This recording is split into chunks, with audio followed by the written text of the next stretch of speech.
Kampung Kapitan yang berlokasi di kawasan Tujuh Ulu, Palembang, merupakan kampung dengan nilai cerita mendalam bagi masyarakat Tionghoa di Palembang.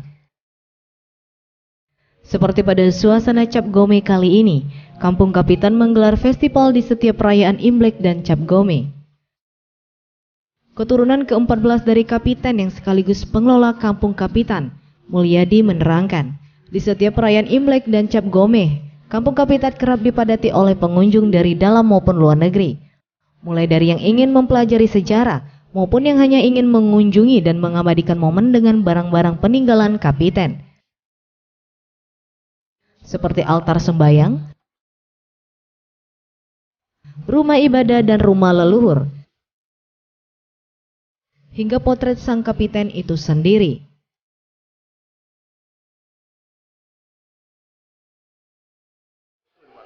Ya, itu rumah sebelah sana mau sebelah sini. Ya, bermacam-macam barang-barang yang ada tentang sejarah, baik tempat ibadahnya, baik tempat ibadah, dan sana adalah rumah leluhur.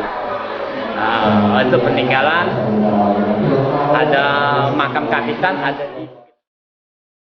Di hari biasa jumlah total pengunjung yang mendatangi Kampung Kapitan 200 hingga 400 pengunjung dan didominasi oleh pelajar. Namun pada setiap perayaan Cap Gome, jumlah pengunjung dapat membludak hingga ribuan orang per hari. Dikarenakan para pengunjung tidak hanya menikmati wisata sejarah, namun juga disuguhi dengan berbagai pertunjukan, mulai dari drama yang semuanya terbalut dalam budaya khas Tionghoa. Tim Liputan Sriwijaya TV.